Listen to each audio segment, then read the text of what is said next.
కదా, ఎలా ఉన్నారు, వీళ్ళ మాటలు ఎట్లున్నాయి, వీళ్ళ చూపులు ఎలా ఉన్నాయి, వీళ్ళ నడక ఎలా ఉంది, ఇవన్నీ చూస్తారు, గమనిస్తారు. ఏదో మామూలుగా అనుకోకు. నువ్వు యేసు ప్రభువును నువ్వు అంగీకరించి ఉన్నావంటే యేసు ప్రభు వలె మనం ఉండడానికి ఇష్టపడాలి. పరిశుద్ధాత్మ సహాయము కోరుకోవాలి. నీకు ఒకవేళ అలాంటి ఇష్టము లేకపోతే నువ్వేం చేయాలంటే పరిశుద్ధాత్మ సహాయం పొందుకోవాలి. ప్రభా, నేను ఉండలోకి పోతున్నానయ్యా, మళ్ళీ సేమ్ యాస్టీస్గానే అక్కడికే వెళ్ళాలనిపిస్తుందయ్యా, అవే పనులు చేయాలనిపిస్తుందయ్యా, అలాగే జీవించాలనిపిస్తుందయ్యా, అలాంటి వాళ్ళతో ఉండాలనిపిస్తుందయ్యా. మరి నేను మారాలనుకుంటున్నాను కానీ నాకు మార్పు రావట్లేదయ్యా, అట్లాగే జీవించాలనిపిస్తుంది అని నువ్వు యేసయ్యను ఒక్కసారి అని నీ మనసులో అనుకుంటే యేసయ్య పరిశుద్ధాత్మతో నీకు పరిశుద్ధాత్మ సహాయము కలుగచేసి నీకు మార్పును కలుగచేస్తూ ఉంటారు. అంతేనే కదా, నీవు ఒకరిని రక్షించాలని అంటే ఊరికైనా రక్షిస్తావా చెప్పండి? ఒకరు మార్పు చెందాలంటే ఒక్కరు మార్పు చెందాలంటే ఫస్ట్ నీ మార్పును చూస్తారు. అంతేనా కాదు? మీరు ఆలోచించండి ఒకసారి. నీ పక్క వాళ్ళకే చెప్పావనుకో, నీ పక్క వాళ్ళకి నువ్వు చెప్తున్నావు, చెప్పినప్పుడు నీలోనే మార్పు లేనప్పుడు నీ పక్క వాళ్ళు నీ వాక్యం వినగలుగుతారు, నీ మాట వినగలుగుతారా? వాక్యం పక్క పెట్టండి. నీ మాట వినగలుగుతారా? నువ్వే కరెక్ట్గా లేవు. ఒకసారి ఆలోచించు. దేవుడు అంటే మజాక్ కాదు. ఆయన అన్నిటిని మనకు మాదిరికరంగా చూపించి ఉన్నాడు. అన్నిటికీ విధేయత కలిగి ఉన్నాడు. అన్నిటికీ తండ్రి మాటకు లోబడి జీవించి ఉన్నాడు. పరిశుద్ధాత్మ యొక్క సహాయం కోరి మరి వెళ్ళి ఉన్నాడు. ఆత్మ ఆయనను అరణ్యంలోనికి నడిపించి ఉన్నది. నిన్ను నన్ను నడిపిస్తుందా ఆత్మ? నిన్ను దేవుని సన్నిధికి నడిపిస్తుందా ఆత్మ? ఎన్నో మాటలు చెప్తారు. ఎందుకు చర్చికి రాలేదంటే ఎన్నో సాకులు చెప్తారు. చెప్పండి, ఒక్కసారి ఆలోచించండి. ఇక్కడ ఏంటంటే నూతన పరచుటనే మనలో మార్పును తెచ్చును. ఏంటిది? మనము పరిశుద్ధాత్మ నేను పొందుకున్న తర్వాత, నేను 7th క్లాస్లో పరిశుద్ధాత్మను పొందుకున్న తర్వాత నేను చాలా 10th క్లాస్ చాలా మార్పు చెంది ఉన్నాను. నేను అట్లా కాలేజ్ డిగ్రీ ఇట్లా ఈ విషయాలలో నేనేం చేశానంటే చాలా మార్పు నన్ను చూసిన వారు ఎప్పటికీ దేవుని బిడ్డలతోనే ఉండేది. ఎప్పుడు వాళ్ళతోనే సహవాసం చేసేది. పొద్దున పోయి 9 గంటలకు పోయి రాత్రి 9 గంటల దాకా అక్కడనే ఉండేది. ప్రార్థనలు చేస్తూ దేవుణ్ణి ఆరాధిస్తూ వాళ్ళు చెప్తూ ఉంటే వాక్యం వింటూ ఉండేదాన్ని. ప్రేమికులారా, మనలో మార్పు కలుగుతుంది పరిశుద్ధాత్ముడు. మనము రక్షింపబడిన తర్వాత, పరిశుద్ధాత్ముడు వచ్చిన తర్వాత అలా ఉండాలి. నీ స్నేహము మంచి స్నేహము నువ్వు కోరుకోవాలి. చెడు స్నేహము కాదు నువ్వు కోరుకునేది, మంచి స్నేహాన్ని కోరుకో. ఇంకా నువ్వు ఏంటిదండి దీవింపబడుతూ ఉంటా. ఇక్కడ చూడండి, నేను చెప్పట్లేదు, వాక్యం చెబుతుంది. ఏమని? నీవు ఈ నూతన పరచుటనే మనలో మార్పులను తెచ్చును. ప్రభువే ఆత్మ, ప్రభు యొక్క ఆత్మ ఎక్కడ ఉండునో అక్కడ మనకు స్వతంత్రం ఉంటుంది. అంత నా ఫ్రీడమ్ ఉంటుంది మనకు. దేవుని ఆత్మ మనకు ఎక్కడ ఉంటుందో అక్కడ మనకు స్వేచ్ఛ అనేది ఉంటుంది. చాలా ఫ్రీ అయిపోతాం. పరిశుద్ధ ఆత్మ పొందుకున్న తర్వాత మన శరీరంలో ఉన్న ఏంటిదండి బలహీనతలు ఏమి ఉన్నా కూడా అవన్నీ వెళ్ళిపోతాయి. ఆత్మ నడిపింపు ఉంటుంది కాబట్టి మనకు చాలా బాడీ అంతా మరి ఏంటిదండి చాలా ఫ్రీగా ఉంటుంది. అంతేనా కదా? ఎప్పుడన్నా పొందుకున్నారా? ఎప్పుడన్నా అది అనుభవించారా? చెప్పండి. అలా అనుభవించిన వాళ్ళకి తెలుస్తుంది. నీ మైండ్ డిస్టర్బ్డ్గా ఉన్నా కూడా ఆ మైండ్ సెట్ పరిశుద్ధాత్మ వచ్చిన తర్వాత నీ మైండ్ సెట్ కూడా మార్పు చెందుతుంది.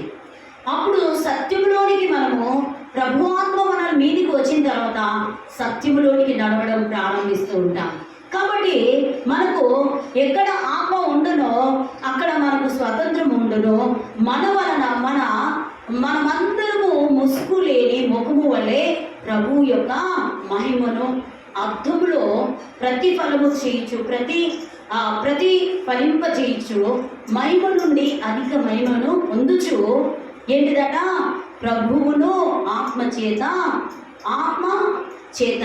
ఆపులికగానే మార్చబడుచున్నాం. ఏంటిదట? మనము ప్రభు యొక్క మన సహజ ముఖము మనం చూసుకుంటే ఎలా ఉన్నామని అర్థంలోకి వెళ్ళి చూస్తేనే తెలుస్తుంది. ఒకసారి ఆలోచించారా? మనం ఇప్పుడు తయారవుతాం, మామూలుగా తయారై మనం అద్దంలో మనం తయారైన మనకు అద్దంలో చూసుకుంటే ఎట్లా ఉంది అన్నది తెలుస్తుంది మన ముఖం, అంతేనా కదా? మన ముఖము చూడాలి, నన్ను చూడాలి, ఎట్లా ఉన్నది అంటే తెలుస్తుంది. మంచిగా ఉందా, ఫేస్కి ఏమైనా డాట్స్ ఉందా, ఇంకేమైనా ఉన్నాయా అన్నది ఏంటిదంటే క్లీన్ చేసుకుంటాం. ఎందుకు? మన సహజ ముఖము అన్నది ఆ యొక్క అద్దంలో పడుతుంది.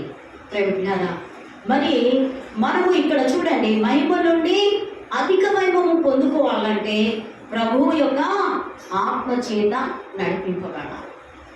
హల్లెలూయా. చూడండి, ఇంకొక మాట చూసినట్లయితే ఇక్కడ మరి మనం ఇంతకు ముందు ఆయన వస్త్రములు దగదగా మెరుస్తున్నాయి. ఎవరి వస్త్రములండి? ఎవరి వస్త్రములు దగదగ మెరుస్తున్నాయి చెప్పండి? యేసు ప్రభుల వారి యొక్క వస్త్రములు దగదగా మెరుస్తున్నాయి. చూడండి, ఆయన ఇక్కడ ఏమని అంటున్నాడంటే, ఆ ఇద్దరు పురుషులు ఆయనతో మాట్లాడుచుండేది. వారు మోషే, ఏలియా అను వారు మహిమలో అగపడి ఆయన యెరూషలేములో నెరవేర్చబో నిర్గమమును గూర్చి మాట్లాడుచుండేది. పేదరును అతనితో కూడా ఉన్న వారందరూ నిద్రమత్తులై ఉన్నారు. ఒక్కసారి ఇక్కడ దేవుడు వారితో మాట్లాడుతున్నారు. వాళ్ళు అనుకుంటున్నారు వీరిద్దరూ ఏంటిది, మోషే, ఏలియా అని వారు అనుకుంటున్నారు. ఆయన మహిమలో నుండి అగుపడుతున్నాడు. యేసు ప్రభు అధిక మహిమలోనికి వెళ్ళిపోయి ఉన్నాడు. ఇక్కడ చూడండి, వీరు పేతురు అతనితో కూడా ఉన్న వారందరూ నిద్రమత్తులై ఉన్నారు. ఇప్పుడు చాలామంది రాకుండా ఉండడానికి కారణం వారి మత్తు, వారు ఆలోచనలు వేరు, వారి తలంపులు వేరు, అంతేనా కాదా? లోక ఆశలు గతించును, కానీ నా మాటలు నిత్యము నిలుచును, అంతేనా? ఇక్కడ చూడండి, ఏమని అంటున్నాడంటే, ఏమని చెప్తున్నాడు మరి? ఆయన ఇక్కడ వారు మత్తులై ఉన్నారు. ఎవరండి? పేతురు, వీరందరూ మత్తులై ఉన్నారు. ఎందుకు మత్తులై ఉన్నారు? నిద్ర భారము కలిగి ఉన్నారు. ప్రార్థన అంటే చాలా మందికి ఏంటిదండి, ఇంట్రెస్ట్ ఉండదు. దేవుని సన్నిధి ఇంట్రెస్ట్ ఉండదు. దేవుడు అంటే ఇంట్రెస్ట్ ఉండదు. ఇంకెక్కడికైనా ప్రోగ్రాము, ఫంక్షను, లేకపోతే ఇంకేదన్నా అంటే పరిగెత్తుకొని వెళ్తారు. ఫ్రెండ్లరా, జీవం కలిగిన దేవుడు నీకు ఆయుష్, ఆరోగ్యము అన్ని విధాలుగా నీకు ఇస్తున్నాడే. మరి నీ యొక్క నిన్ను తయారు చేసిన, నిన్ను నిర్మించిన జీవం కలిగిన దేవుడిని నువ్వు ఎందుకు ఆరాధించలేకపోతున్నానంటే, నీలో అపవాది నిన్ను ఆటంకం చేయడం ప్రారంభిస్తుంది. ఎందుకంటే దానికి చోటిస్తున్నావు. ఎక్కడికన్నా అంటే పరిగెత్తుకొని వెళ్తారు. అక్కడ పని లేకుండా కూడా ఒట్టేగా కూడా చెప్తారు, పని ఉండదని చెప్తారు. నీకు నాకు తెలియకపోవచ్చు, కానీ దేవునికి తెలియదా? నిన్ను సృష్టించిన సృష్టికర్తకు తెలియదా? నీ కొరకు నా కొరకు తెలియదా? ఒక్కసారి ఆలోచించు. వారు వెళ్ళారు కరెక్టే, కానీ వారు ఏం చేస్తున్నారు? వారు వెళ్ళారు, కానీ వారు మత్తులై ఉన్నారు. ఎక్కడ మత్తులై ఉన్నారు? ఏంటి? నిద్రాభారం కలిగి ఉన్నారు, నిద్రామత్తులై ఉన్నారు. కాబట్టి నువ్వు ఒక్కసారి ఆలోచించున్నావా? నిద్రాభారం కలిగి దేవుడు ఎంత చెప్పినా కూడా వాళ్ళు ఏంటండి, ఎంత చెప్పినా కూడా వారు లేవట్లేదు. చాలామందికి దేవుని యొక్క సన్నిధికి రావాలి అంటే ఆశ కలిగి నువ్వు రావాలి. ఆశపడ్డ ప్రాణాన్ని దేవుడు తీర్చువాడు. ఆశపడ్డ ప్రాణాన్ని తృప్తిపరిచేవాడు. నువ్వు దేవుని సన్నిధికి, నువ్వు ఎక్కడికైనా రమ్మనంటే పరిగెత్తుకొని వెళ్తావు. దేవుని సన్నిధికి రమ్మంటే వస్తావా? చెప్పు. ఒకసారి ఆలోచించి. దేవుడు కూడా నీకు ఏదైనా సహాయం చేయాలంటే ఆయన కూడా ఆలోచించాడా? అంతేనా? ఆలోచించాడా? అక్కడ ప్రేమ, అక్కడ పెళ్లి విందు అవుతుంది. పెళ్లి విందు అవుతూ ఉంటే మరి అక్కడ చాలా మంది ఏమై ఉన్నారండి? ఆ పెళ్లి విందులో అన్నీ కుంటి సాకులు చెప్పారు. ఏమేమి చెప్పారు? వివాహం అవుతుందని ఒకరు చెప్పారు, నేను పొడవుకు వెళ్తున్నానని ఇంకొకరు చెప్పారు, నేను కొత్తగా పెళ్లి చేసుకున్నానని ఇంకొకరు చెప్పారు. ఇవన్నీ కుంటి సాకులు. నువ్వు దేవుని దగ్గరికి రావాలంటే నీకు నీ పరిశుద్ధ ఆత్మదేవుడు నువ్వు మార్పు చెందితే కంపల్సరీ వస్తావు. నీవు సాకులు చెప్పవు. అంతేనా? దేవుని దగ్గరికి రావాలంటే తప్పకుండా వస్తావు. ఎందుకంటే ఆత్మ నడిపింపు ఆ విధంగా నీకు సహాయం చేస్తుంది. వాళ్ళను ఏం చేశాడండి? వాళ్ళని ఏం చేశాడు చెప్పండి? ఏం చేశాడు? వాళ్ళని వదిలిపెట్టేసాడు. ఎక్కడెక్కడ ఉన్న వాళ్ళని అందరినీ, రోడ్ల మీద ఉన్న వారిని, ఇంకా ఫుట్పాత్ మీద ఉన్న వారిని అందరినీ తీసుకొని రాపో. మళ్ళీ వాళ్ళు వచ్చిన తర్వాత వారు నో ఇంట్రెస్ట్. వాళ్ళు వెళ్ళారా? వచ్చారా? లేదు. వీళ్ళందరినీ తెల్లటి వస్త్రం వేయించి దేవుడు ఆ యొక్క పెళ్లి విందులో పాల్గొనేటట్టు చేశాడు. సహోదరులారా, నువ్వు ఒక్కసారి ఆలోచించు. ఈ పేతురు యోహానుడు మరి పేతురు వారితో అందరూ కలిసి నిద్రామత్తులు అయి ఉన్నారు. నువ్వు కూడా ఏ నిద్రమత్తు అంటే ఈ నిద్రమత్తుగా నువ్వు ఏ మత్తులో ఉన్నావో ఆలోచించుకో. నీ ప్రవర్తన ఏ విధంగా ఉందో ఆలోచించుకో. ఒక్కసారి ఆలోచించు ప్రియబిడ్డలారా. నిద్రామత్తులు అంటే ఇది ఒకటే కాదు. ప్రార్థనలో నిద్రపోవడం కాదు, మరి వచ్చి నిద్రపోవడం కాదు. ప్రియబిడ్డలారా, నీకు ఒక భార్యను దేవుడిచ్చింది, ఒక బాధ్యతనిచ్చింది, నమ్మకంగా చేయమని చెప్తున్నాను. నువ్వు ఎంతమందిని నీవు రక్షింపబడిన తర్వాత ఇతరులను నీవు రక్షిస్తున్నావు? నీవు ఆలోచించాలి. ఇక్కడ చూడండి, వారు ఆ విధంగా మరి భారంగా నిద్రామత్తులై ఉన్నారు. ఇక్కడ చెప్తున్నాడు ఏంటంటే మన మనస్సు నూతనంగా ఉండాలి అంటే మన ప్రవర్తన, మన అభిప్రాయం కూడా మార్పు, మనకు ప్రాచీన స్వభావము వదిలిపెట్టేస్తాం. మేము మా ఇంటి దగ్గర ఉన్నప్పుడు మేము బాగా ప్రార్థన చేస్తూ ఉండేవాళ్ళం.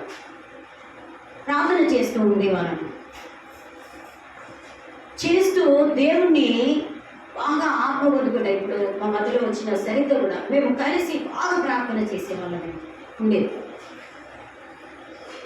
ఒక్కొక్కళ్ళు ఆత్మ పొందుకునేది కదా, చాలా పొందుకునేది. ఆత్మలో ఆనందించేది. ఇక మేము అన్ని మర్చిపోయేది. ఎందుకు? పరిశుద్ధాత్మ చెప్పింది. మా యొక్క పాత స్వభావం అంతా ఏంటిది? పాత స్వభావం ఏంటిది? చిన్నప్పుడు ఏం చేసేది? సినిమాలు, ఇతరులను ఇంకా మాట్లాడడము, అక్కడికి వెళ్ళిపోవడము. అంటే ఎక్కువ కూడా సినిమాలకు పోకపోయేది. అంటే ఏంటంటే టీవీలలో అవి చూడడము, ఇట్లా తప్పే కదా. అదంతా ఏంటిదండి? పాత స్వభావం అంతా వెళ్ళిపోయి నూతనమైన ఆత్మ పొందుకోవడం. నూతనమైన మార్పు పొందిందంటే మనము ఎవ్వరు మనలను వచ్చి డిస్టర్బెన్స్ చేయాలనుకున్నా మనం మారం. ఎందుకంటే పరిశుద్ధ ఆత్మ మనలో ఉంది కాబట్టి. ఇక్కడ అంటున్నాడు చూడండి, ఏమని అంటున్నాడంటే మార్పును మనము ప్రాచీన పురుషుణ్ణి ధరింతుము. మరి ఈ క్రియలు ఫలితంగా ఆత్మ ఫలములు ఏంటి అట? ఇప్పుడు ఏంటిదండి? పాత స్వభావాన్ని వదిలిపెట్టిన తర్వాత మనకు ఆత్మ ఫలాలు ఫలిస్తూ ఉంటారు. ఏ ఫలాలు? ఏంటిదండి? ఫలాలేంటి? ఆత్మ ఫలాలు ఏంటిది? ప్రేమ, సంతోషము, సమాధానము, దీర్ఘశాంతము, ఏంటిది? దయాలత్వము, మంచితనము, విశ్వాసము, మరేంటిది? సాత్వికము, ఆశా నిగ్రహము. ఈ 9 ఫలాలు పొందుకుంటారు. ఈ 9 ఫలాలలో ఎంతమందికి ఎన్ని ఫలాలు ఉన్నాయో మీరే గెట్ చేసుకోండి.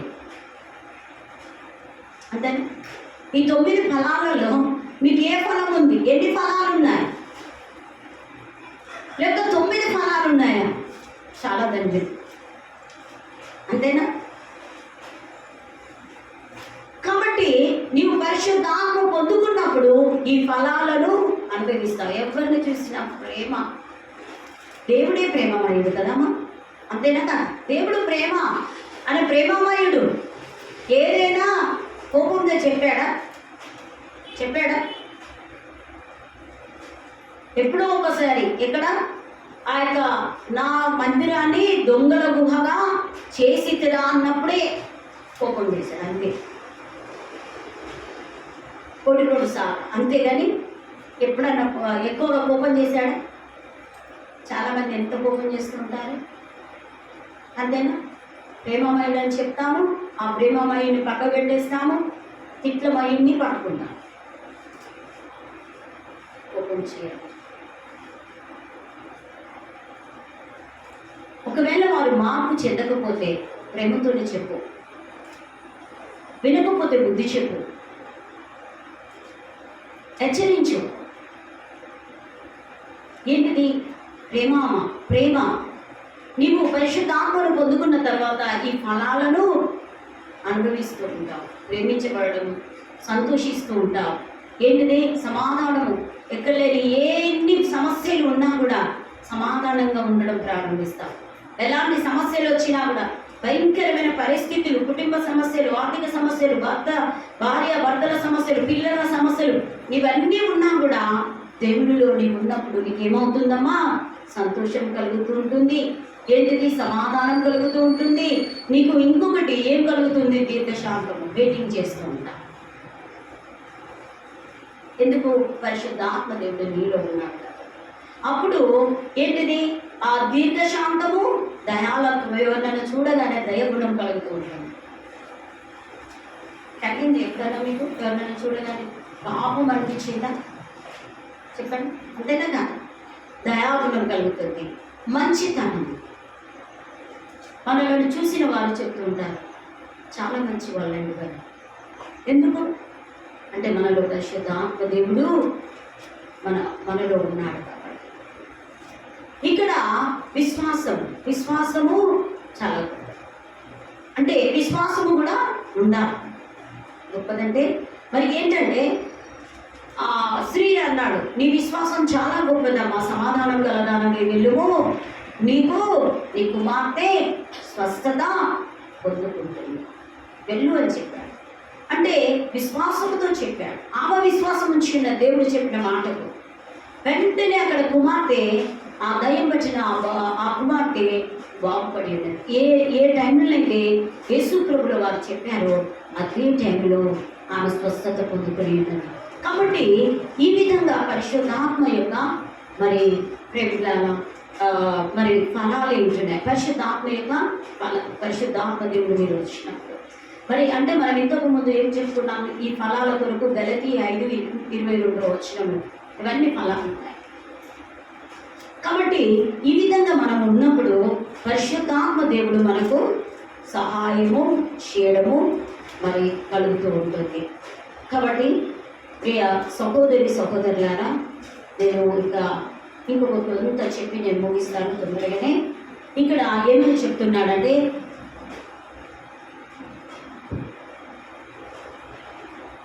అంటే ఇక్కడ చూసినట్లయితే పరిశుద్ధ గ్రంథము ఆధారమున ప్రపంచమే దృష్టిలోనే మార్పు. అంతేనా కదా? చాలామంది మార్పు, దేవుని యొక్క వాక్యము మరి ఏంటిదండి, చాలామంది ప్రపంచంలో ఉంటున్న వారు కూడా మరి దేవుణ్ణి తెలుసుకుని విన్నారు. కాబట్టి మరి మన యొక్క ఇక్కడ చూసినట్లయితే మన రూపము, మన గుణగణములు మరి చక్కనిగా మారును. ఎప్పుడైనా క్రీస్తునందు మరి ఉన్న ఎడల వాడు నూతన సృష్టి. అయితే 2 కొరింథీయులు రాసిన పత్రిక 5:17 అతనా పాతవి గతించెను, ఇదిగో క్రొత్తమాయెను. పాత మరి మేము ఆ యొక్క చిన్నప్పుడు పరిశుద్ధాత్మ పొందుకున్న తర్వాత ఆ గతాన్ని మర్చిపోయి అవి మరి ఆ యొక్క చిన్న చిన్న తప్పులు కానీ ఏవైనా కానీ మరి అవన్నింటిని విడిచి పరిశుద్ధాత్మను హత్తుకున్న తర్వాత పరిశుద్ధాత్మ దేవుడు మాకు ఏంటిదండి మార్పులు క్రీస్తు యేసునందున్న ఎడల క్రీస్తు రక్తం ద్వారా కడగబడిన తర్వాత ఆయనలో మరి మాకు పరిశుద్ధ మరి ఏంటిదండి క్రీస్తు యేసును మరి సొంత రక్షకుడిగా మేము అంగీకరించిన తర్వాత దేవునిలో ముందుకు వెళ్ళడము పరిశుద్ధాత్మ పొందుకోవడం ఉండడము మరి నూతనగా మార్పు చెందడము జరిగింది. ఇదిగో పాతవి గతించెను క్రొత్త వాయను అని లేఖనము తెలియజేస్తుంది. పరిశుద్ధాత్మ ప్రతి ఒక్కరిలోనూ జీవించును. ఏంటిది?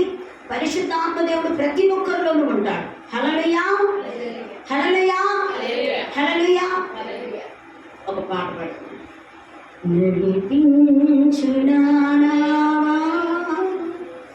నడి సంద్రమున దేవా నవ